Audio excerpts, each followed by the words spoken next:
As Zuma led the way out of the salon, the friends debated what to do next. Should we start with the celestial comb? Zuma suggested. Xylee shrugged. There's no celestial comb. It's a myth. Where I live, mermaids and talking dolphins are myths, Merlia said quietly. What's the story about the celestial comb? Zuma told the story of an ancient hair comb once worn by the Queen of Oceania. It had been lost for hundreds of years. According to the story, only the true heir of Oceania could retrieve it from the place where merfolk can see but never touch. Kayla studied Merlia's thoughtful face. It doesn't give us much to go on, does it? No, Maria said slowly, but I think I know where we can find out more. She glanced down at the fancy video phone watch on her wrist, which she used to communicate with her friends while surfing. She dialed Fallon's number and her friend picked up immediately. Hadley popped up just next to Fallon on the screen. Are you okay? Fallon asked anxiously. Maria smiled. I'm fine. I'm in Oceania. Kayla and Xylee peered at the screen in awe, anxious to see more humans. Do they have toes too? Kayla asked. 10 of them! Check it out! Hadley cried, wiggling her toes at the screen and grinning. While Fallon stared at Merlia's real-live mermaid friends, Hadley took it all in stride. I need your help, Merlia went on. Can you search online for celestial comb? Maybe Fallon couldn't quite believe that she was looking at mermaids, but she could research solid facts. She did a quick search on her computer but came up with nothing. Merlia thought for a moment. Where could a place be that merfolk may see but never touch? We can't touch things on land, Xylee mused. Can't see them there either, Kayla added. Merlia was beginning to get an idea. She turned back to her wrist phone. Fallon, are there any underwater caves off the California coast? Caves with big air pockets inside. Fallon typed away on her keyboard. Yes, the Yaphos caves. Zuma spun joyfully in the water. I know where that is. Merlia's face broke into a huge smile. Thanks, Fallon. Hey, before you go, great news. Coach is going to bump you up to varsity before the next surf meet. Fallon looked confused. Did she tell you that? Merlia shook her head and smiled. I just know. With that, she waved to her friends and hung up. The journey to the caves was long. The coral outside Oceania was even brighter and more unhealthy. It made all of them sleepy and sluggish, but that wasn't their only problem. Once Merlia and her friends reached the caves, they spied their biggest obstacle yet.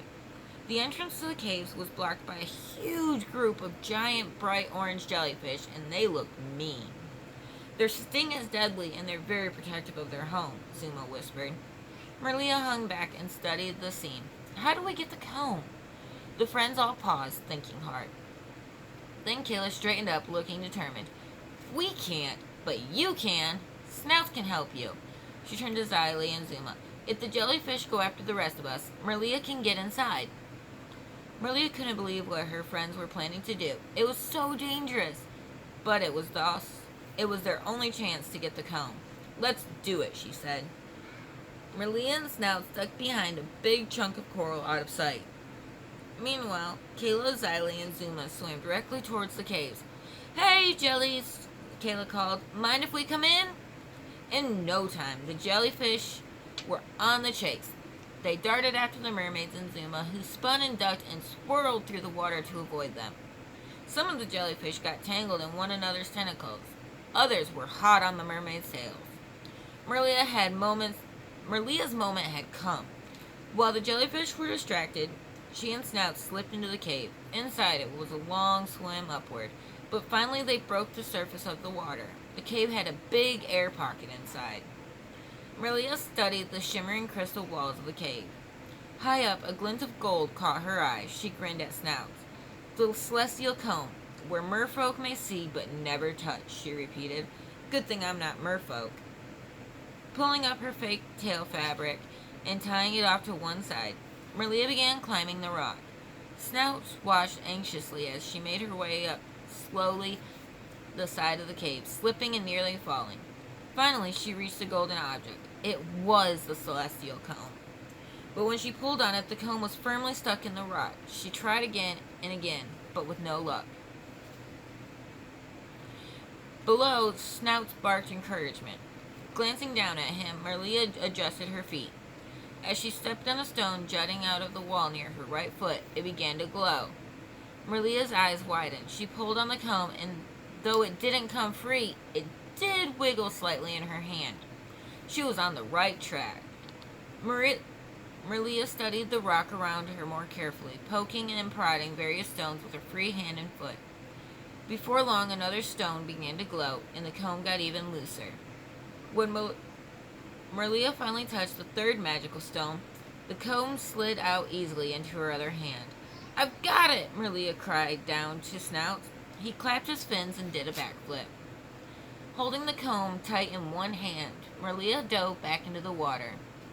Together, she and Snouts headed out to the entrance of the cave, but as they got closer, they could see something wasn't right. They heard a large crack as pieces of crystal started to fall all around them. The falling rocks were about to block the entrance completely.